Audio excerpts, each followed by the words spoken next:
Bonjour à tous et bonjour à toutes et bienvenue une nouvelle fois sur ce rendez-vous maintenant hebdomadaire Astronomer at Home. Voilà.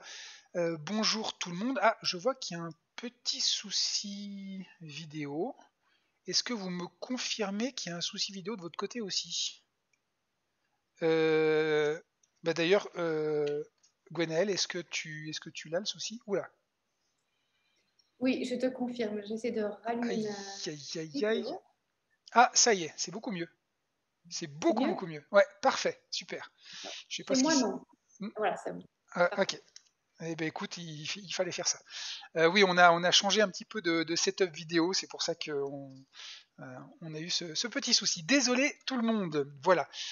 Du coup, je vais en profiter avant de vous dire bonjour à tous pour vous présenter donc notre nouvel invité que j'ai déjà à moitié présenté.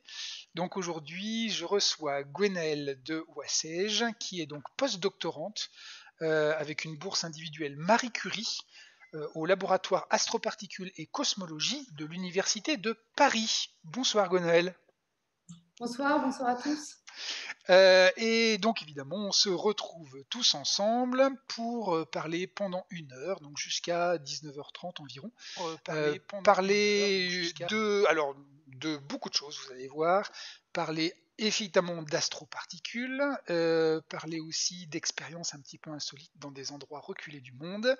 Juste avant, je voudrais juste dire bonjour un petit peu à tous ceux qui viennent d'arriver. Bonjour à Yo, à Lorraine, à Péborel, Poupoule, à Iris, Clepsydre, Framini, Absinthat, Méliluge, Pénélope, Christine, Altasio, Generali, Dabif, voilà. Et on a fait à peu près tout le monde. INS qui vient d'arriver aussi, Cléo et Anne. Voilà. Ça y est, on a dit bonjour à tout le monde et on va pouvoir commencer. Alors la thématique aujourd'hui, donc c'est une thématique dont on a déjà parlé, mais qui est tellement vaste qu'on pourrait certainement encore en parler pendant des heures sans arriver à épuiser totalement le sujet. Donc c'est le thème sur lequel toi tu travailles, c'est le thème des neutrinos. Voilà. Mais on va regarder ça d'un côté encore différent de ce qu'on a vu jusqu'à maintenant. Si tu veux bien, Gonel, je te laisse te présenter, et puis comme d'habitude, nous dire un petit peu d'où tu viens, quel est ton parcours, et puis ensuite on va commencer à discuter ensemble de tout ça. Alors, merci beaucoup. Donc, voilà, je m'appelle Gwenaëlle et je viens de Belgique. Donc, j'ai réalisé ma thèse entre l'Université libre de Bruxelles, mais côté flamand, et l'Université du Wisconsin à Madison. Et j'étais à ce moment-là dans la collaboration IceCube, qui est un détecteur dont on va beaucoup parler aujourd'hui, qui est installé dans la glace du pôle Sud. Donc après cette thèse en physique, donc je devrais d'abord dire que j'ai fait un master en physique à l'Université libre de Bruxelles avant d'arriver donc à faire cette thèse en physique des astroparticules.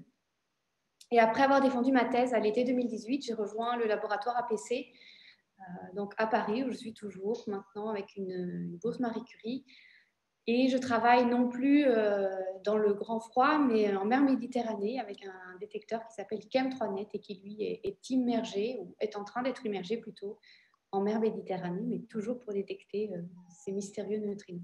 D'accord, ok.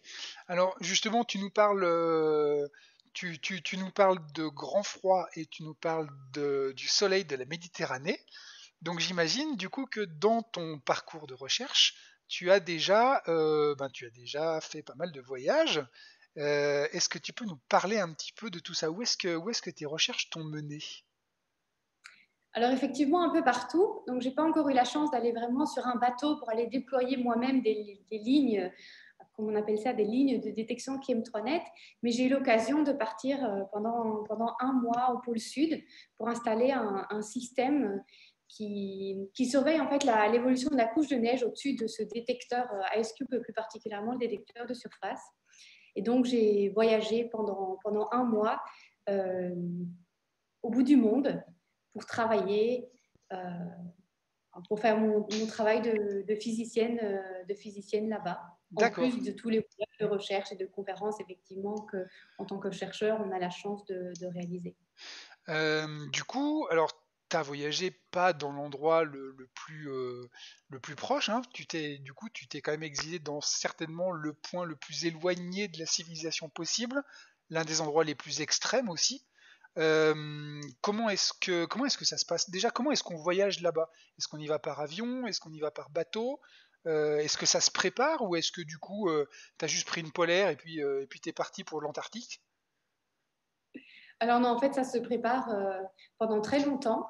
Donc, pour vous donner un peu une idée de la phase de préparation, donc j'ai su en mai que j'étais sélectionnée, parce que c'est un processus de sélection assez strict, effectivement, puisque il y a très peu de personnes qui peuvent rejoindre la station parce que le prix est effectivement exorbitant. Donc, on a vraiment besoin de s'assurer que la présence de la personne est indispensable dans la station. Donc, il y a un processus de sélection assez drastique. Et puis, une fois qu'on est sélectionné, on doit passer des tests médicaux pour être sûr qu'il ne va pas y avoir un énorme problème pendant le séjour au pôle Sud.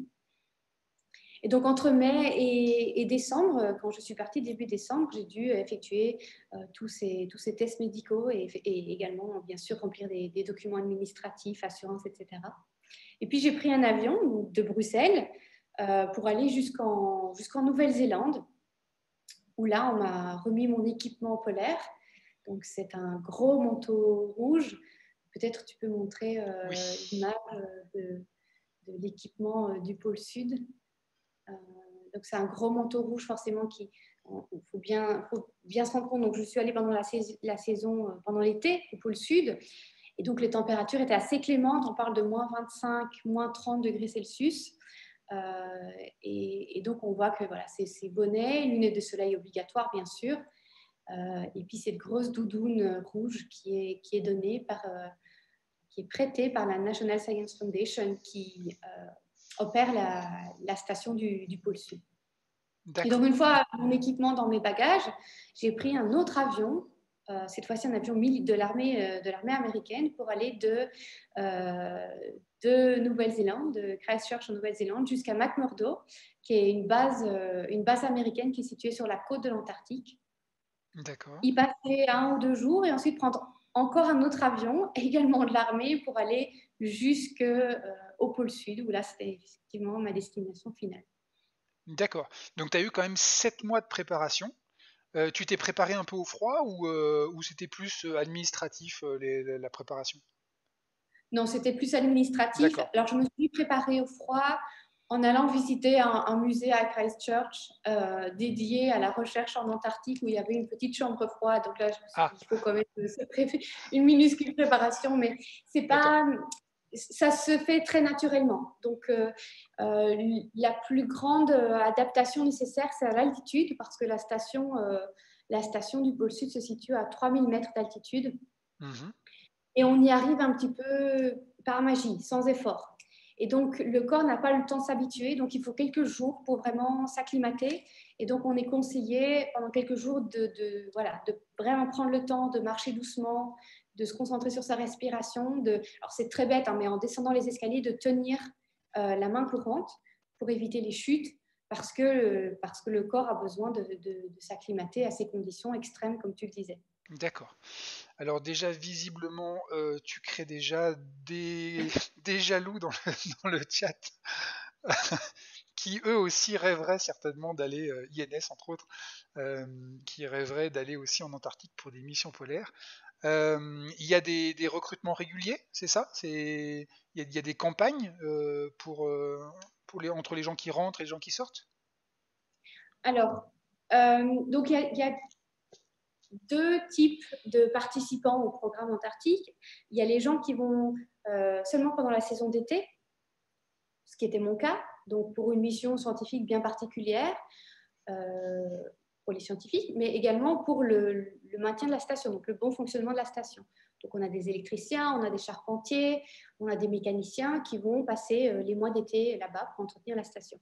D'accord. Et puis il y a les gens qui trouvent que 1 mois ou 2 mois, c'est pas suffisant et qui se lancent dans une aventure d'1 an. Donc on les appelle en anglais les winter rovers. Donc eux, ils partent, ils arrivent en Antarctique en général vers décembre et ils restent 1 an complet en Antarctique, en isolation complète dans la station. Alors, il faut bien se rendre compte qu'après mars, avril, les températures sont tellement froides que les avions ne peuvent plus, en fait, atterrir parce que même le kérosène gèlerait. Et donc, il n'y a pas d'avion qui arrive ou part de la station entre mars et environ octobre. Et donc, les gens sont coincés, si je peux dire, à peu près 40 dans la station du pôle Sud pour entretenir les expériences scientifiques qui sont en train de se dérouler et qui ont besoin de prendre des données, et dont notamment des télescopes qui ne fonctionnent que pendant la nuit noire au pôle Sud. Alors, si vous voulez un petit truc pour pouvoir partir au pôle Sud, alors, soit faire une thèse en physique, travailler sur IceCube ou sur une autre des expériences, et puis essayer d'avoir son ticket par ce chemin-là. Pour les Américains, c'est un peu plus facile parce qu'il y a des programmes dédiés aux éducateurs. Ça s'appelle Polar Trek, où on envoie des enseignants qui ont un projet spécifique d'enseignement autour de leur voyage au pôle Sud, et des artistes également qui ont un projet art et sciences autour du pôle Sud ou de l'Antarctique en général. Donc, ils sont choisis par la NSF. Et puis, je connais beaucoup de gens qui ont voulu réaliser leur rêve, aller au pôle Sud. Et donc, c'était des enseignants, c'était des ingénieurs. Et puis, ils ont décidé d'aller faire la plonge au pôle Sud. D'accord. Plutôt que de faire d'ingénieur. Donc le choix, c'est être scientifique, essayer de devenir américain, mais ça va pas être facile. Et puis toute la partie ingénierie, effectivement, ingénierie, donc être maçon, être plombier, etc. Donc tous ces métiers-là qui sont absolument indispensables pour le fonctionnement de la station là-bas. Exactement. Et ça transforme en fait la station. On a un lieu très particulier que j'ai jamais vu ailleurs, où l'entièreté de la station, donc quelque chose de l'entour de 80, 100, 150 personnes en fonction des semaines pendant l'été, sont entièrement dédiées à la science. C'est-à-dire que la station, le seul intérêt d'avoir une station au pôle Sud, c'est de faire de la recherche scientifique. C'est-à-dire que tous les gens qui sont là, alors bien sûr le sont probablement parce qu'ils avaient envie d'aller au pôle Sud, mais le sont juste pour aider les scientifiques et améliorer au maximum la vie des scientifiques en train de mener leurs recherches là-bas. D'accord. Et donc, en tant que scientifique, on a un rôle un peu particulier puisque tout le monde est là juste pour notre confort. Et donc, au final, on est au bout du monde et on vit très bien. On vit un petit peu comme dans... Alors, j'ai un peu moins eu cette impression à la station du pôle Sud, mais à McMurdo, j'avais l'impression d'être dans une série télévisée pour les adolescents américains, vraiment d'être dans un lycée américain avec ses couloirs, avec une cantine. Tout est très américain, tout est très confortable. On oublie qu'on est au bout du monde quand on est à l'intérieur de la station. Alors on s'en souvient assez rapidement quand on sort dans le froid à l'extérieur, et puis quand on regarde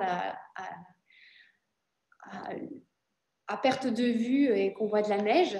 Mais je t'ai mis la station justement là, si tu veux nous la décrire un petit peu. Alors ici, en fait, c'est IceCube qu'on voit. Donc ça, c'est la seule partie visible d'IceCube.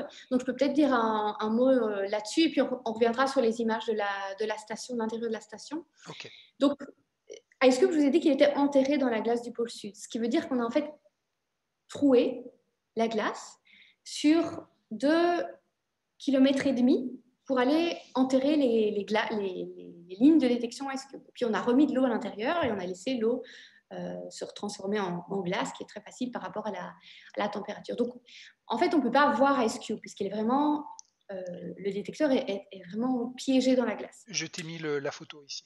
Parfait. Donc ici, on voit vraiment les 86 lignes qui constituent le détecteur IceCube. Et sur chacune des lignes, on va avoir 60 modules de détection. Alors, on verra ensemble après pourquoi on a besoin de ces modules de détection. Et donc, en tout, ça nous fait plus de 5000 senseurs qui sont piégés dans cette glace antarctique. Alors, le problème, c'est qu'il faut aller récupérer les données de ces senseurs. Et donc, on a des câbles qui transportent l'information récoltée par les senseurs jusqu'à la surface.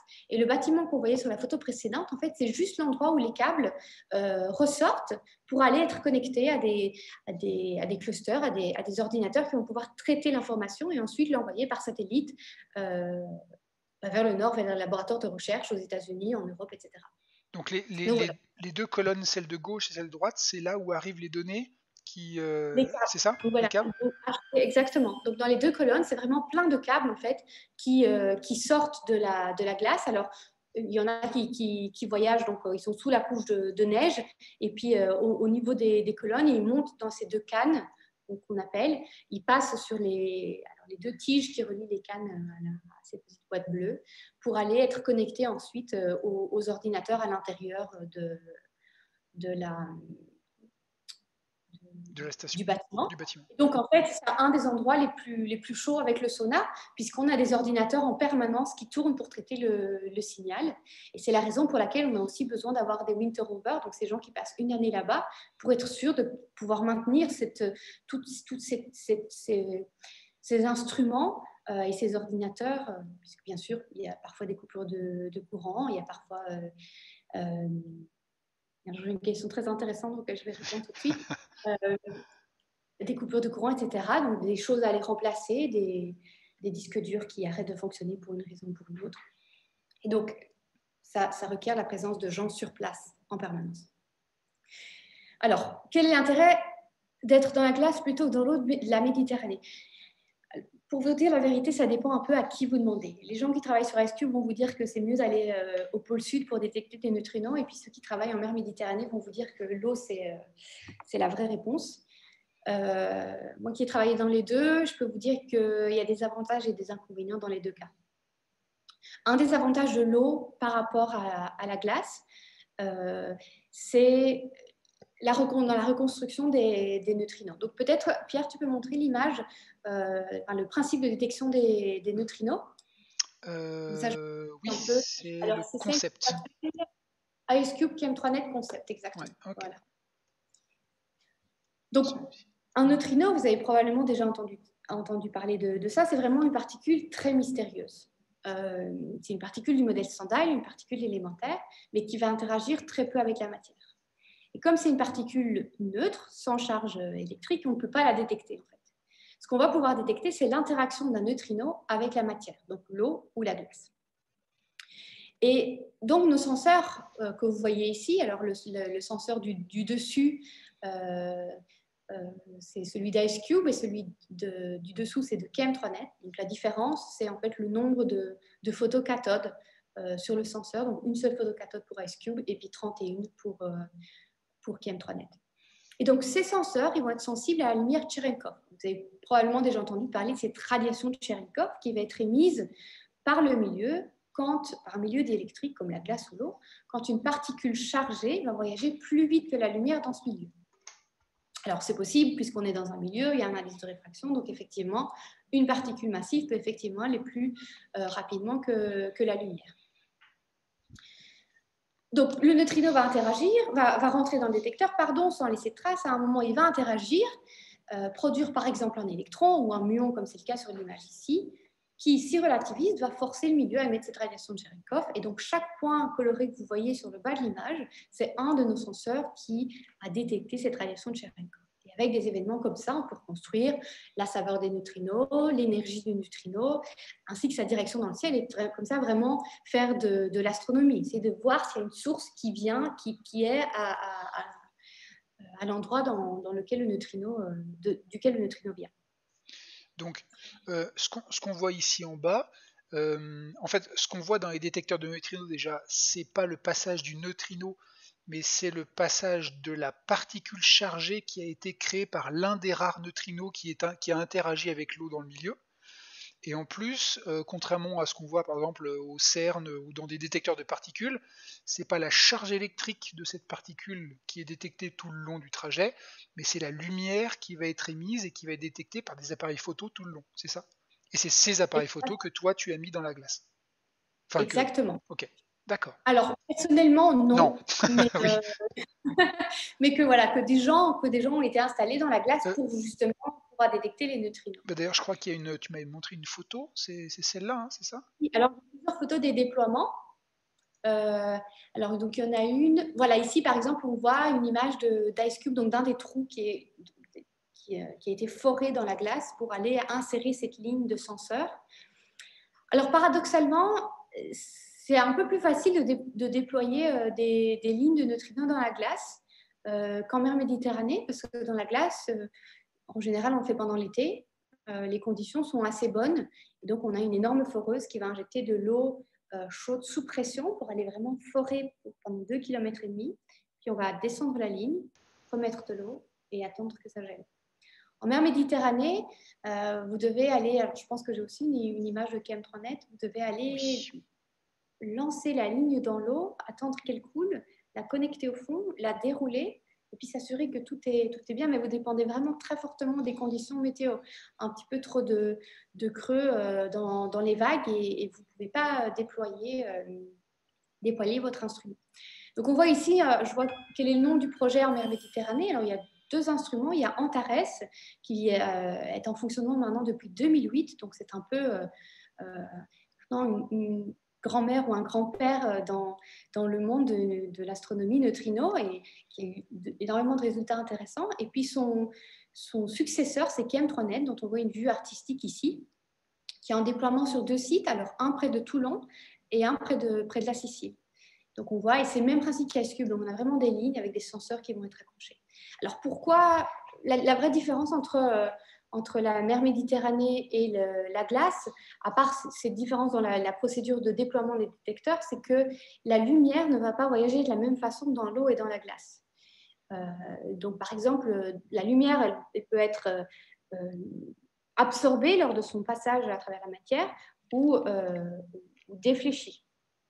Et donc, dans l'eau, il va y avoir, la matière va voyager en fait La lumière. quasiment en ligne droite, elle va pas être défléchie. Et donc, on va avoir une capacité de reconstruction de la direction des neutrinos bien meilleure dans l'eau que dans la glace. Par contre, dans la glace, c'est le contraire. Là, effectivement, il y a moins d'absorption, mais la lumière est plus défléchie. Donc, il y a des avantages et il y a des inconvénients des 2 côtés.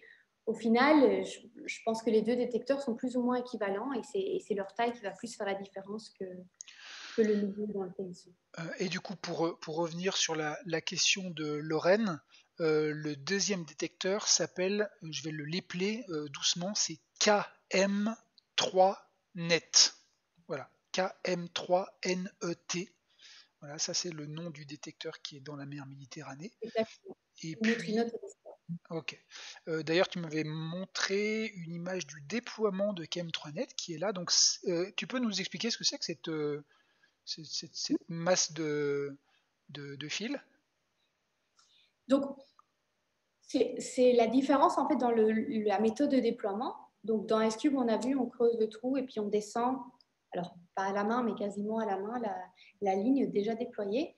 Dans KM3net, ce qu'on va faire, c'est qu'on va entourer la ligne autour de ce qu'on appelle un lobe, qui est un module de déploiement. Donc, c'est la sphère métallique, l'énorme sphère métallique qu'on voit ici. Et donc, la ligne est enroulée avec les senseurs. On descend l'ensemble tout au fond de la mer et puis on déploie la ligne. Donc, si vous voulez, la grosse sphère métallique tourne sur elle-même pour remonter à la surface et elle déploie la ligne en même temps. Et donc, la ligne se retrouve bien droite, connectée au fond de la mer Méditerranée jusqu'au-dessus. Et puis ensuite, cette sphère métallique remonte à la surface. Elle est récupérée par le bateau qui a déployé la ligne et peut être réutilisée pour un autre déploiement. Juste pour illustration, je viens juste de récupérer là une image, montrer voilà cet instrument qui est quand même assez gigantesque et qui donne aussi un peu l'idée de l'échelle. Il s'agit de quelque chose d'assez gigantesque, hein. Alors oui, effectivement, donc il faut bien se rendre compte que les télescopes dont on parle, c'est pas des petits télescopes. Donc IceCube, c'est un volume instrumenté en tout d'1 km cube, donc vraiment 1 km sur 1 km sur 1 km de hauteur.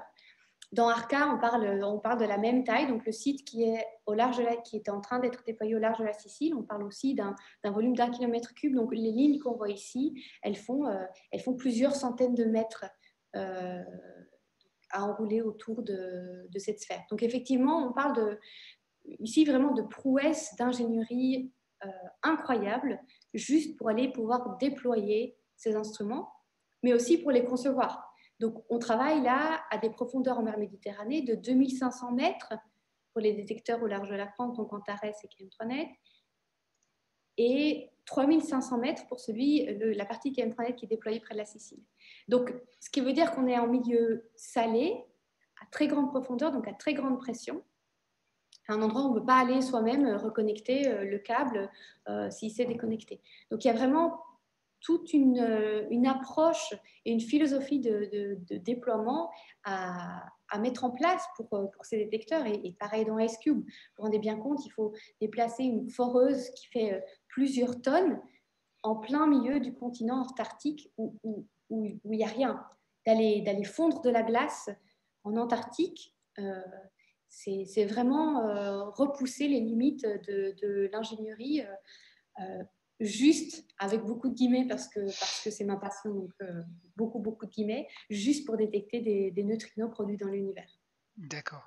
Alors justement, nous avons Giffereux qui, lui, se rappelle que dans les dernières sessions, on avait parlé de neutrinos, on avait parlé aussi de gigantesques piscines enterrées sous la Terre avec de l'eau ultra pure et aussi des détecteurs photo, des détecteurs de lumière, puisqu'on le rappelle, un neutrino, on le détecte que par la lumière produite par les particules que lui-même génère.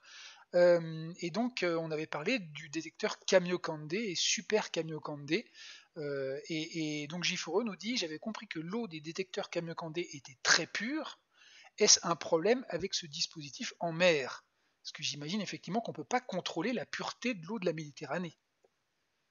Alors, effectivement, non seulement le fait que l'eau de la mer soit salée, alors je ne vais pas dire que c'est un problème, mais ça crée une petite complication, puisqu'on peut avoir la désintégration du K40 de la mer Méditerranée, qui va produire de la lumière qui peut être détectée par nos Le détecteurs. K40, c'est du potassium, du potassium 40.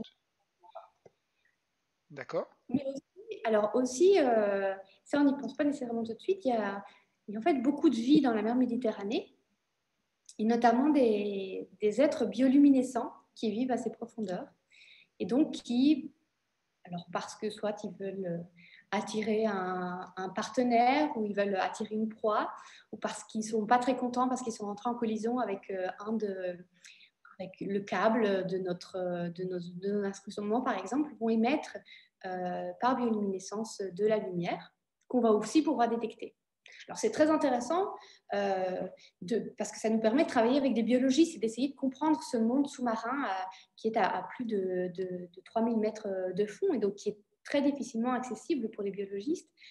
Mais pour la recherche de neutrinos, c'est effectivement une complication supplémentaire par rapport à des détecteurs tels que Super Kamiokande, par exemple, où là, ils peuvent vraiment avoir un contrôle de tout ce qui se passe dans leur détecteur et donc avoir des bruits de fond, donc, la quantité de bruit qu'on va devoir traiter beaucoup plus faible que ce qu'on a en mer Méditerranée, par exemple. D'accord. Donc toi, de toute façon, si on fait simple, toutes ces boules là, tous ces détecteurs, ce sont des appareils photo, qui Exactement. attendent juste d'avoir un flash de lumière. Sauf que du coup, ces flashs de lumière proviennent soit d'un neutrino, soit d'un petit plancton. Comment on fait la différence entre les deux? Puisque ça reste toujours un flash de lumière. Alors, on essaie de réfléchir, on met tout en œuvre pour essayer de reconnaître la signature. Donc, ça veut dire qu'effectivement, un flash de lumière, c'est un flash de lumière. Mais le fait d'avoir plusieurs appareils photo, plusieurs détecteurs comme ça sur une même sphère, ça nous donne un pouvoir de résolution potentiellement intéressant pour faire la différence. Donc, on peut imaginer, par exemple, que le neutrino va illuminer des senseurs qui vont être très proches les uns des autres, alors que le plancton, lui, va aller illuminer un peu un côté de la sphère et puis un autre côté de l'autre sphère. Donc, en fait, ça, c'est vraiment un sujet de recherche très actuel. C'est ce sur quoi je travaille au jour le jour aujourd'hui, c'est d'aller faire la différence entre la signature de l'environnement et la signature des neutrinos astrophysiques. D'accord, ok. Euh, et d'ailleurs, je crois que tu m'as dit, quand on avait discuté ensemble, que le grand public peut nous aider à ce genre enfin peut vous aider à ce genre de recherche. Est-ce que tu peux nous en parler 2 secondes? Parce que du coup, là, on sait que nous, on peut s'impliquer aussi pour vous aider à travailler et à mieux détecter les neutrinos. Exactement, oui. Donc en fait, on développe pour l'instant un projet de sciences participatives sur la plateforme Zooniverse que vous connaissez peut-être. Donc ce projet européen s'appelle Reinforce. Et donc il y a 4 grands axes dans Reinforce. Donc un qui est consacré à KM3net, et donc je vais dire un petit mot supplémentaire. Un qui est consacré à la recherche d'ondes gravitationnelles avec le détecteur Virgo qui est situé en Italie. Donc vous avez peut-être déjà entendu parler. Potentiellement la semaine dernière. Un autre qui est concentré sur Atlas, donc un des 4 grands instruments du LHC au CERN. Et finalement, un dernier projet qui est lié à la tomographie par muon, avec un groupe qui travaille en fait à l'université de Lille, donc, que vous connaissez, donc vous avez peut-être déjà entendu parler aussi. Et donc dans KM3net, en fait, on a besoin de votre aide pour aller classifier toutes les informations qu'on reçoit de nos senseurs. Donc, comme je l'ai dit, on va recevoir des signaux neutrinos, mais également des signaux d'êtres bioluminescents. Et donc, on va avoir un taux d'événements enregistrés qui va varier en fonction du temps. Donc, on va avoir parfois des pics dans les distributions. Et on va essayer de classer ces pics en fonction de la largeur du pic, de la forme du pic, etc. D'accord. Et donc, le projet qui vous intéresse, le projet va être lancé d'ici à quelques semaines, quelques mois maximum. Et vous pourrez aller classer ces instruments. En fait, ces données, ça va nous être très utile non seulement pour aller améliorer notre sélection de neutrinos par derrière, mais également pour travailler avec des biologistes experts en bioluminescence, comme je le disais, et aller essayer de comprendre le monde qui vit près de notre détecteur, donc soit en France, soit en Italie. D'accord. Donc c'est un... Du projet, Pardon. un mot supplémentaire, la deuxième partie du projet concerne non pas la lumière, mais les signaux acoustiques. Donc, pour pouvoir être sûr de la position de nos sphères de détection, puisque forcément elles vont bouger un petit peu avec le courant, on a installé des hydrophones pour les localiser avec des ondes acoustiques. Et le fait d'avoir des hydrophones dans la mer, ça nous permet aussi d'écouter ce qui se passe autour de nos détecteurs et d'entendre par exemple des dauphins ou des cachalots. Donc on travaille également avec Hervé Glotin, qui est un spécialiste de la détection acoustique des cétacés. Et donc en plus d'aller classer des signaux optiques, vous pourrez également aller classer et essayer d'aller écouter les dauphins et les cachalots qui voyagent près de nos détecteurs. Et je trouve ça personnellement fascinant d'entendre un cachalot et de savoir en fonction de la rapidité des clics entendus, l'activité qu'il est en train de faire. Donc si ça vous intéresse, n'hésitez surtout pas à vous inscrire à la newsletter et vous aurez comme ça toutes les informations sur le sujet. D'accord. Donc ce projet s'appelle Reinforce, comme on le montre actuellement. C'est un projet de science participative, c'est-à-dire un projet auquel tout le monde peut, s'il le veut, donner un petit peu de son temps et ou un petit peu de sa puissance d'ordinateur pour pouvoir travailler. Donc n'hésitez pas à suivre ce projet, à vous y investir si ça vous intéresse. Je vais juste revenir sur une question que Absanfat pose, mais dont tu avais déjà donné les réponses, donc dis-moi si je me trompe. Absanfat demande comment le neutrino est-il détecté au juste cette fois-ci dans IceCube. Donc si j'ai bien compris, dans IceCube c'est la même chose, c'est-à-dire que au bout de chacune de ces lignes verticales que l'on voit ici, il y a une multitude de petits détecteurs de lumière qui couvrent un grand volume piégé dans la glace. Et ensuite le mécanisme est le même, c'est-à-dire que le neutrino, en traversant la glace à un moment ou un autre, va interagir avec la matière. Ça va créer une petite particule, un muon, un électron, qui va produire de la lumière, et c'est ce petit flash de lumière qui va traverser la glace, qui est aussi transparente que l'eau. Donc pour IceCube comme pour KM3net, le principe est le même, c'est-à-dire détecter la lumière produite dans ce milieu transparent qu'est l'eau, dans lequel on a mis des milliers et des milliers de détecteurs, hein, c'est ça? Exactement. Je pense que tu as très bien résumé. Et là, pour répondre à une autre question que je vois, comment détecter la lumière, comment les capteurs détectent la lumière, en fait, oui, ils fonctionnent en permanence. Donc, le principe, en fait, c'est l'effet photoélectrique où on a des photocathodes. Alors, il y a la lumière qui arrive, qui va aller décrocher un électron. Et donc, on va amplifier le signal, on va amplifier cet électron qui va créer un courant électrique qui va pouvoir remonter jusqu'à la surface. Il y a C'est que- vraiment le principe de base des deux détecteurs. D'accord. Il y a quelque chose que je trouve assez fascinant dans ce graphique-là que tu m'as donné. C'est tout en bas à droite la taille de la tour Eiffel. C'est assez extraordinaire de se dire qu'on construit des détecteurs qui font la surface d'un quartier de Paris et le volume d'une petite montagne. C'est quand même assez dingue. Alors, si tu veux mon avis, ce qui est encore plus impressionnant, je ne t'ai pas envoyé d'image de ça, mais vous pouvez facilement taper sur Google Ice Cube événement de neutrinos de haute énergie. C'est que quand on a un neutrino qui va interagir à l'intérieur d'Ice Cube ou de KM3net, d'ailleurs, quand il sera construit, il va produire de la lumière également sur plusieurs centaines de mètres. Et donc, typiquement, on peut avoir l'interaction de un neutrino, donc une particule élémentaire, qui, lors de son interaction, va produire suffisamment de lumière pour illuminer ce qui serait l'équivalent d'un bloc de maison, d'un bâtiment de plusieurs étages. Donc d'une dizaine d'étages. Donc c'est vraiment fascinant la quantité d'énergie qui peut être libérée par des particules. Si exactement. Je viens te le Si, récupérer. voilà. Donc ça c'est vraiment ça, c'est un des premiers événements astrophysiques de très haute énergie qu'on a vu avec Ice Cube. Donc c'est vraiment une nouvelle fenêtre sur l'univers. Alors je voyais une question, à quoi ça sert d'aller détecter des neutrinos? En fait, c'est pour regarder l'univers avec, alors j'aime bien dire ça, avec une autre paire de lunettes. Donc, avec la lumière, avec les ondes électromagnétiques, on voit l'univers d'une certaine façon. Quand on regarde l'univers avec des neutrinos, on le voit d'une autre façon. On le voit parce que ce sont d'autres processus qui vont produire ces particules. Donc, on ne voit pas nécessairement les mêmes sources. On ne voit pas les mêmes structures à l'intérieur d'une source. Alors, pour tout vous dire, on n'a pas encore découvert toutes les sources de neutrinos. Donc, on sait qu'on a un flux neutrino astrophysique à très haute énergie, mais on n'a pas encore pu identifier les populations de sources qui émettent ces neutrinos. On a quelques pistes, par exemple un blazar en activité, vous avez peut-être entendu parler de ça, ça fait beaucoup de bruit il y a un petit peu plus d'un an maintenant.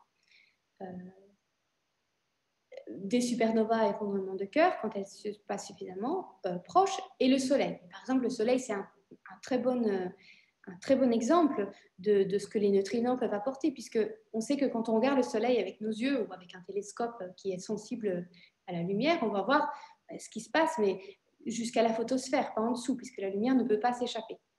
Quand on regarde avec Super Chemokande, par exemple, quelqu'un parlait de Super Chemokande, quand on regarde le Soleil avec Super Chemokande, ce qu'on va voir, en fait, c'est pas la surface, mais c'est les neutrinos produits dans les réactions nucléaires qui se passent au cœur du Soleil.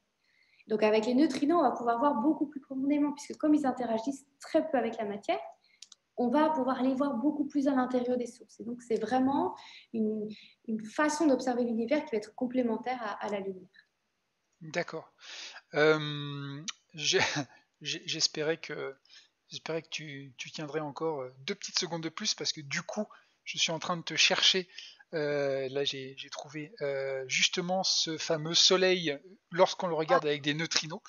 Alors, je vais remettre l'image. Elle est ici, voilà. Donc, juste pour rappeler, hein, on est bien d'accord. Ce que l'on voit ici, donc c'est le soleil tel que l'image a été reconstruite à partir des données qui ont été prises dans l'expérience Super Chemokande. Et ce que l'on voit là, ce n'est pas le soleil tel que nous on le verrait. Ce qu'on voit ici, c'est uniquement le cœur nucléaire du soleil, là où se passent des réactions de fusion thermonucléaire, qui est le seul endroit du soleil à produire des neutrinos qui traversent tout le reste de la couche solaire. Donc, dans le domaine des neutrinos, le Soleil est transparent, sauf son cœur nucléaire que l'on voit directement au travers de toutes les couches du Soleil, c'est ça? Alors, attention parce qu'on va se fâcher, Pierre. Alors, non, je plaisante. Non, tu as très bien résumé. Effectivement, ce qu'on voit ici, c'est les seuls neutrinos qui sont détectés du Soleil pour l'instant. Mais dans le cadre de ma thèse, en fait, j'ai travaillé sur beaucoup d'autres sources possibles de neutrinos, notamment des neutrinos qui peuvent être produits lors d'éruptions solaires. Oui. Vous voyez, les éruptions solaires, c'est ces immenses explosions qui se déroulent sur la surface du Soleil et qui peuvent produire des neutrinos. Donc, j'ai essayé de chercher une trace de ces neutrinos. Alors, malheureusement, je n'ai pas trouvé pendant ma thèse. Et on peut également avoir des neutrinos qui sont produits par des collisions de rayons cosmiques de très haute énergie qui vont venir frapper l'atmosphère du Soleil et produire tout un tas de particules, dont des neutrinos, qui peuvent arriver jusqu'à. Alors, ceux-là non plus n'ont pas encore été observés. Donc, Pierre n'avait effectivement pas tort. On voit seulement pour l'instant le Soleil comme ça, mais ce n'est pas exclu que dans les années à venir, on le voit sous un autre angle en utilisant des neutrinos d'énergie un peu plus haute. D'accord. Alors justement là, tu as un certain nombre de questions. Juste pour, on va terminer avec le Soleil, puis après on reviendra sur les détections sur Terre. Alors Pénélope, pourquoi les neutrinos n'interagissent pas avec la matière? On avait vu ça avec Antoine la dernière fois, on avait passé 1 heure entière. J'ai peur qu'on n'ait pas le temps d'en parler aujourd'hui, il nous reste un quart d'heure. Si on veut continuer un peu, malheureusement, il faudra regarder l'épisode précédent, donc avec Antoine Caz, qui nous avait parlé pendant 1 heure de la raison pour laquelle ces neutrinos étaient aussi faiblement détectables. C'est lié au type de force auquel ces particules sont sensibles. Voilà. Par contre, Altasio donc, nous demande, en théorie, on peut voir les couches internes d'étoiles à neutrons. Alors, est-ce qu'on peut avoir des neutrinos qui viennent d'étoiles à neutrons ou d'autres astres que le Soleil? Tu as commencé à donner cette réponse tout à l'heure. Alors effectivement, bon, pour l'instant, on n'a pas vraiment identifié les sources des neutrinos de très haute énergie.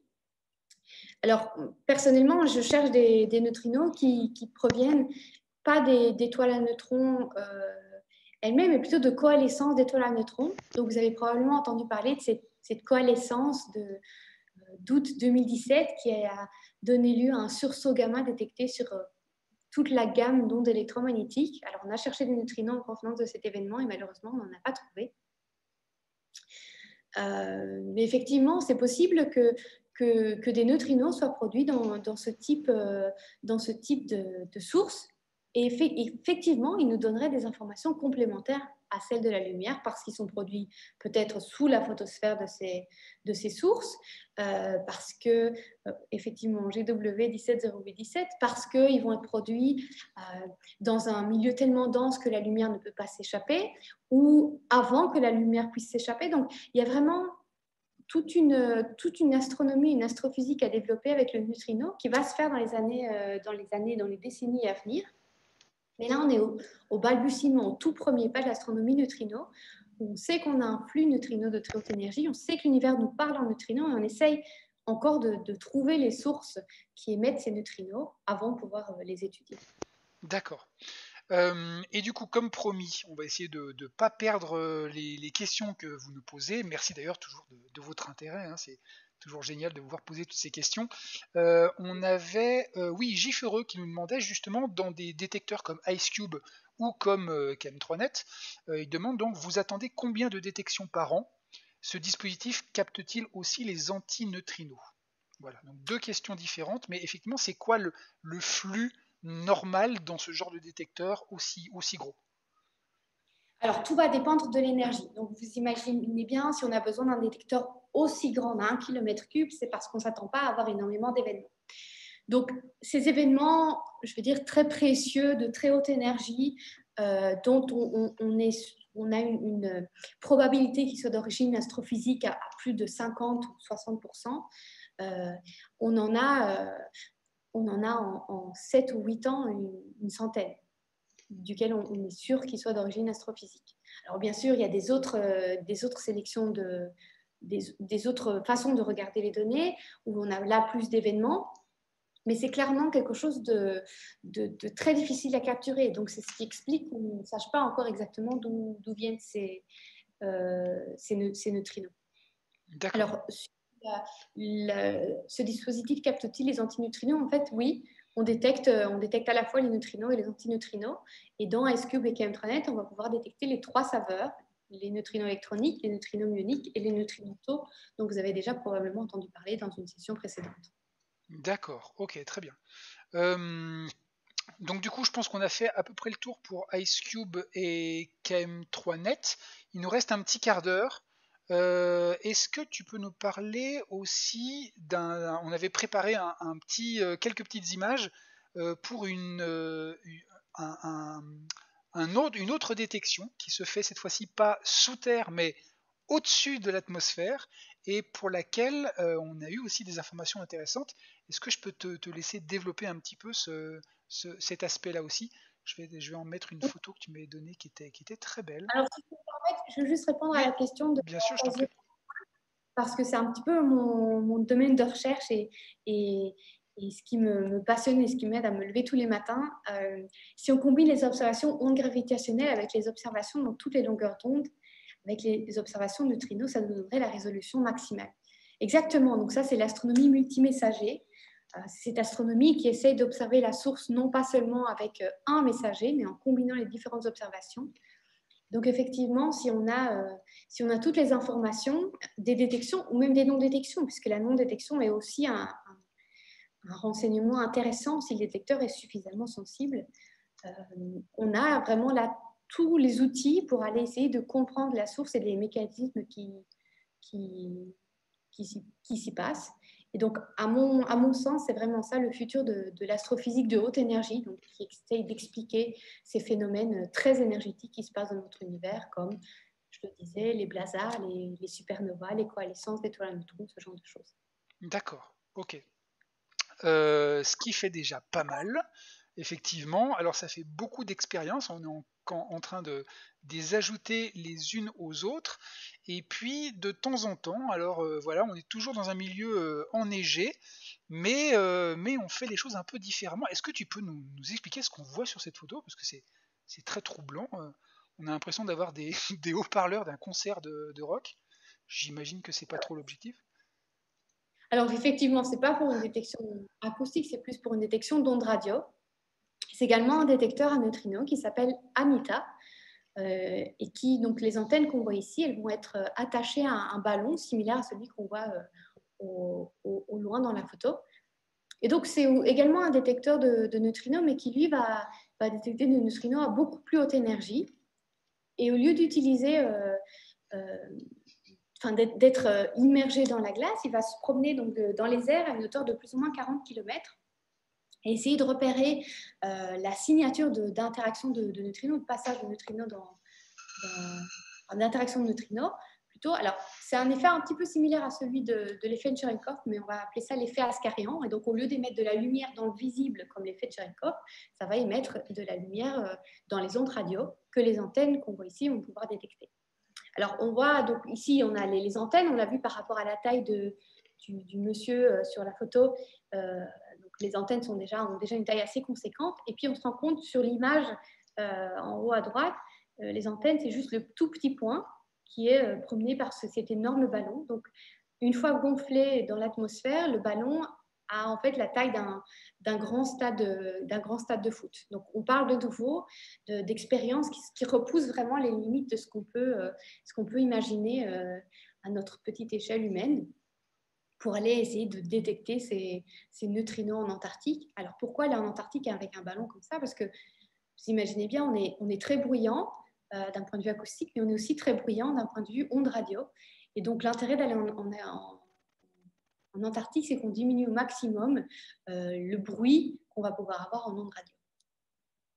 Alors, c'est une expérience pour laquelle je ne suis pas, je vous le dis tout de suite, je ne suis pas impliquée directement, mais c'est assez intéressant d'en parler parce qu'elle a vu ces dernières années quelque chose de très surprenant qui a un petit peu secoué la communauté neutrino astrophysique. Donc, ce ballon, il fonctionne dans plusieurs modes. Donc, il va pouvoir détecter des événements descendants qui vont être produits par des rayons cosmiques qui traversent l'atmosphère, qui vont avoir une certaine polarisation. Et il va pouvoir détecter des neutrinos montants qui vont avoir une autre polarisation. Et ce ballon a vu des événements montants mais qui avaient la même signature que des événements descendants. Et donc, de là est née toute une chasse un petit peu au modèle qui pourrait expliquer cette détection. Et donc, pour vous dire, c'est très compliqué que ce soit des neutrinos parce que bien que le neutrino interagisse très peu, à partir d'une certaine énergie, il va avoir tellement d'énergie que la probabilité qu'il interagisse avec la matière va être beaucoup plus grande. Et donc, aux énergies détectées par ce ballon Anita, donc on parle de 500 PeV, 500 PeV, donc on est à plusieurs ordres, ouais. exactement, plusieurs ordres de grandeur au-dessus d'Ice Cube, au-dessus de Chemtranet. La Terre ne va plus être transparente aux neutrinos, et donc là, ils vont interagir. Et donc, clairement, c'était très compliqué d'expliquer ces événements mystérieux vus par Anita par des neutrinos. Et donc, une des possibilités était qu'en fait, il y a une particule qui aurait pu être une particule de matière noire qui était piégée dans le centre de la Terre, qui, au bout d'un moment, se désintègre et produit des neutrinos qui peuvent être détectés par Anita. Donc ça, c'est pour ça qu'on en a beaucoup parlé, parce que c'est peut-être un signe de, comme on appelle, de physique nouvelle, où c'est des choses qu'on n'a pas encore vues et qu'on essaie d'explorer au-delà du modèle standard de la physique des particules qu'on connaît bien. Alors ici, on voit l'illustration d'un autre modèle qui est la supersymétrie, dont vous avez aussi peut-être déjà entendu parler, qui peut expliquer, qui est une des autres explications possibles pour ces événements un peu bizarres vus par Anita. Donc, ce qu'on a, c'est qu'on a un ballon qui survole l'Antarctique, qui voit des événements totalement inattendus et qui déclenche toute une multitude de théories, à la fois en physique des particules, mais aussi en interprétation du signal lui-même, parce que ça peut être en fait quelque chose qu'on avait mal compris dans la glace, dans la façon dont les particules se réfléchissent sur la glace, et qui force la communauté à réfléchir et à vraiment repousser ses limites d'un point de vue théorique pour aller essayer d'expliquer un signal expérimental. Et donc, à mon sens, c'est vraiment ça qui fait progresser la physique. On s'attend à voir quelque chose et puis on voit quelque chose de complètement différent. On essaye de l'expliquer par tous les moyens possibles, soit avec des théories un petit peu farfelues ou un petit peu complexes d'un point de vue physique des particules, soit en essayant d'aller mieux comprendre la réponse de l'instrument lui-même. D'accord. Donc effectivement, il est tout aussi intéressant d'arriver à détecter ce pourquoi on avait construit notre détecteur, que du coup de construire un détecteur et d'avoir un signal totalement bizarroïde, parce que à moins qu'on ait un problème dans la chaîne de détection, il peut s'agir aussi d'un nouveau phénomène qui va permettre de faire avancer les choses. Exactement. Donc, et oui. Vous donner la petite histoire de la détection de neutrinos de haute énergie dont on a parlé dans SQ précédemment. En fait, ce n'était pas vraiment le signal qu'on cherchait. On cherchait des neutrinos, on appelle des neutrinos GZK. Donc, c'est des neutrinos qui sont produits quelque part dans l'univers suite à la collision de rayons cosmiques très énergétiques avec le fond diffus cosmologique. Donc, vous avez peut-être déjà entendu parler avant. Donc, ces photons de très basse énergie qui ont été produits au moment du Big Bang. Et donc, on cherchait pour ces neutrinos-là, qui sont à une énergie de plusieurs PeV, à l'énergie de plusieurs PeV, et puis on en a trouvé des autres. Donc, ils ont redéveloppé des nouvelles sélections, une nouvelle façon de regarder les données pour essayer de voir s'il y en avait plus que les deux neutrinos initialement découverts. Et ils en ont trouvé, je crois que c'était une vingtaine pendant la première année. Et puis, ils ont renouvelé l'analyse année après année pour arriver maintenant jusqu'à une centaine de neutrinos. Donc, je pense que c'est assez courant en astrophysique, c'est qu'on a une idée et puis on construit un détecteur, un télescope pour essayer d'aller prouver que l'idée est là, que le flux de particules, que cette source spécifique va nous parler de cette façon-là.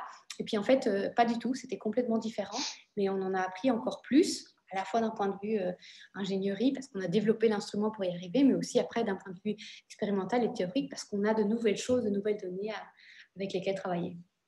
INS nous dit, ça me rappelle mes capteurs de pression pour mesurer le niveau d'eau, j'avais de forts signaux de temps à autre que je ne comprenais pas, c'était juste les vagues générées par les péniches qui passaient par là. Effectivement. C'est vrai que plus on construit un détecteur sensible, un nouveau problème en plus, c'est que plus on choisit, on construit des détecteurs qui sont sensibles, plus ces détecteurs vont voir un grand nombre de choses, et plus il va falloir faire du filtrage pour finalement arriver à étudier la chose que nous on veut voir, qui est mélangée en plus avec tout le reste. Exactement. Et donc, c'est vrai qu'une très grande partie, de mon travail de tous les jours, c'est d'aller fouiller ces données, d'aller essayer de trouver la façon optimale de regarder les données pour pouvoir extraire la signature de mes neutrinos astrophysiques. Et donc, par exemple, des méthodes qui sont très utilisées maintenant, enfin, qui sont de plus en plus utilisées, je devrais dire, c'est des méthodes de science des données, telles que l'apprentissage automatisé, par exemple, qui permettent d'améliorer notre façon de regarder les données. Puisque, comme tu le disais, elles deviennent de plus en plus compliquées, de plus en plus nombreuses. Et donc, c'est important vraiment d'essayer d'optimiser la façon dont on les regarde au maximum. Est-ce qu'on envisage, dans la mesure où justement on a une quantité de données de plus en plus gigantesque, mais aussi un flot de données arrivant de plus en plus important, donc il y a aussi un immense travail de recherche en termes d'informatique pour arriver à ne serait-ce que stocker cette quantité colossale de données pour qu'elles soient accessibles justement à des personnes comme toi. Est-ce que des techniques de programmation qui se développent de plus en plus maintenant, qu'on appelle intelligence artificielle, qu'on appelle deep learning, est-ce que cette émergence-là d'informatique, d'algorithmique intelligente, est-ce que c'est quelque chose qui pourrait ou qui peut d'ores et déjà être utilisé dans la recherche en astrophysique ou scientifique en général? Alors, complètement. Donc, c'est déjà le cas un petit peu. Le deep learning, il y a déjà certains de mes collègues qui utilisent donc, ces réseaux neuronaux, en fait, où on essaye vraiment que la machine puisse penser presque comme un homme pour la classification des données, alors de façon un peu plus efficace que ce qu'on pourrait faire manuellement. Donc, on les utilise déjà. Donc, par exemple, moi, je suis en train de suivre un cours en ligne, bien sûr, en ligne, donné par IBM pour essayer de me former à ces techniques de science des données pour optimiser la façon dont je regarde les données. Donc, voilà, effectivement, c'est clairement le chemin à suivre, non seulement pour aller mieux exploiter les données, mais aussi pour les combiner, puisque comme on en a parlé, euh, une des clés pour avancer, c'est d'aller combiner les observations ondes électromagnétiques, ondes gravitationnelles, neutrinos. Et donc là aussi, il va falloir essayer d'utiliser les meilleurs outils pour cette combinaison. Donc ça fait partie du travail, mais clairement, toutes ces nouvelles techniques d'intelligence artificielle ou plutôt de science des données, c'est le futur de la recherche, D'accord. scientifique et des instruments énormes tels que le télescope ou Chem 3D. Justement, en termes d'utilisation de plusieurs sciences différentes à combiner ensemble, Altasio justement te demandait, et si on combine les observations en ondes gravitationnelles avec les observations dans toutes les longueurs d'onde, avec les observations en neutrinos, est-ce que ça nous donne la résolution maximale? Ou en tout Oui, cas, donc est-ce que c'est utile? oui, ça nous donne vraiment accès à tous les aspects de la source, à tout ce qui se passe au sein de la source, puisqu'on va avoir les ondes gravitationnelles qui vont être produites à cause de ce phénomène-là, et puis juste après, on va avoir, par exemple, dans le cas de JW 170817, on a eu cette coalescence d'étoiles à neutrons qui a provoqué ensuite un sursaut gamma, et puis la lumière, elle est venue du sursaut gamma. Et donc, ça permet en fait de reconnecter les pièces du puzzle ensemble. On avait peut-être observé des choses différentes. Et puis, avec ces observations multimessagers, on peut refaire le puzzle, reconstruire toutes les informations. Donc, effectivement, à mon sens, c'est vraiment le futur de cette astronomie à haute énergie. D'accord. Alors pour revenir sur ton travail à toi, Gouzik demande du coup, est-ce que tu travailles avec des algorithmes de filtrage? Est-ce que tu travailles avec des informaticiens ou est-ce que c'est toi qui fais les programmes informatiques? Alors, effectivement, je travaille avec des algorithmes de filtrage. Alors, j'écris moi-même des algorithmes de filtrage pour essayer de passer. Vous vous rendez bien compte, on a des quantités phénoménales de données. Donc, par exemple, dans S-Cube, on commence avec plusieurs kilohertz de données, puisqu'on a des neutrinos, mais aussi on a des signaux atmosphériques. On a aussi le détecteur qui se déclenche par lui-même à cause du bruit qui est lié au détecteur. Et donc, on part de kilohertz de données qu'on doit aller réduire. Alors, personnellement, dans mon analyse, je réduis ça jusqu'à 0,2 Hertz. Donc, vous voyez, on parle vraiment d'une réduction très importante de la quantité de données pour essayer d'aller trouver des signes de neutrinos. Mais on travaille aussi avec les informaticiens parce qu'on a besoin de logiciels pour aller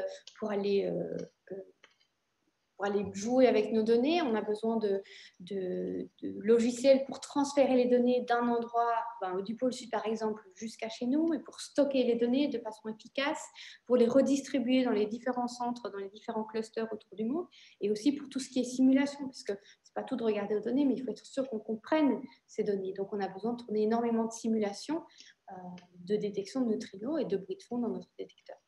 Ok. Juste pour préciser, donc tu parlais de transformer des kilohertz en quelques hertz, donc c'est-à-dire qu'au départ tu as des milliers et des milliers d'informations par seconde, et toi tu vas essayer de réduire ça pour que au final tu n'aies plus que une information toutes les 10 secondes qui soit pertinente, quelque chose que tu peux ensuite emmener derrière et traiter puisque la quantité est trop grande. Ces kilohertz, ça, tu parles bien de quantité d'informations à traiter, c'est ça? Quantité d'événements par seconde, oui, c'est ça. Ok, d'accord. Et justement, on va terminer en parlant un petit peu, là on arrive vraiment sur ton travail à toi. HVS qui demande du coup la quantité d'informations brutes doit être énorme. Ça se passe comment? Et ça doit se compter en plusieurs milliers de téras. Donc effectivement, est-ce que c'est stocké dans ton labo ou est-ce que c'est stocké quelque part ailleurs et toi tu vas le chercher à distance? Et est-ce que tu connais la quantité de données qui est générée par ce genre de détecteur sur un temps donné? Alors non, je vais décevoir HVS parce que je suis nulle avec les nombres et donc je suis incapable de donner un ordre de grandeur ici. Alors je peux totalement donner un lien vers le site où tu pourras trouver l'information, mais personnellement je ne peux pas le dire. Par contre, effectivement, la quantité d'informations est gigantesque. Et donc ce qu'on fait, c'est qu'on va essayer de la filtrer déjà au niveau du détecteur. Donc on a déjà des sortes de filtres de données qui sont mis en place pour ne garder que les événements qui sont potentiellement intéressants. Donc clairement, si on a juste eu un tout petit peu de lumière sur un seul senseur quelque part dans nos détecteurs, comme ça on ne va pas considérer. Et donc on ne va même pas envoyer cette information-là du pôle sud jusqu'au hémisphère nord ou même du fond de la mer Méditerranée jusqu'à nos ordinateurs en Europe. Donc on a toute une série de filtres qui vont nous permettre de réduire cette quantité de données et de ne transmettre que ce qui est vraiment le plus important. Et vraiment, à chaque fois, et c'est pour ça qu'on a besoin d'ingénieurs et d'informaticiens pour nous aider à gérer à quel point l'information est cruciale pour aller faire de la physique avec, mais à quel point c'est faisable de la stocker, de la transférer, etc. Donc, il y a vraiment une optimisation nécessaire à faire en permanence. Et ces données sont stockées à l'Université de Paris, dans ton labo, ou elles sont stockées à distance et tu y accèdes par réseau? À distance, et j'y accède par réseau. Donc, par exemple, les données, ici, les données KM3Net ou Antares, d'ailleurs, elles sont stockées en tout cas en partie sur un superordinateur à Lyon, un cluster à Lyon. Au centre de calcul de Lyon. Exactement, centre de calcul de Lyon. On avait fait un épisode justement où justement on avait reçu des personnes du centre de calcul qui nous avaient dit qu'ils recevaient beaucoup de données scientifiques. Pardon. Voilà, mais effectivement. Donc là, ce qu'on fait, c'est qu'on se connecte. Donc, on se connecte à Lyon et puis on va traiter les données dans ce centre de calcul. Alors pour iceCube, là, les données en général, elles sont stockées soit aux États-Unis, donc à l'université du Wisconsin, à Madison, ou à Desi en Allemagne. Donc là, elles sont un petit peu réparties. Mais effectivement, donc c'est vraiment des énormes fermes d'ordinateurs où les données sont stockées, où on peut aller connecter à distance et aller les traiter. J'ai une dernière petite question et puis ensuite il va falloir te libérer quand même parce que tu as encore plein de travail à faire. Gifreux qui nous demande il serait curieux d'avoir le point de vue des biologistes marins. Et est-ce qu'ils étaient intégrés dès le début du projet? Est-ce que dès le début on s'est dit on va avoir des soucis avec la bioluminescence donc on va travailler avec des bios?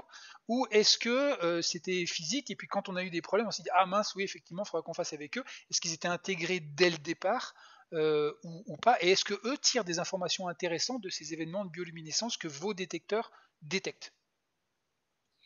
Alors, il faut bien se rendre compte que KM3Net, en fait, hérite un peu de plus de 10 ans de recherche dans Antares. Donc, Antares, qui est une expérience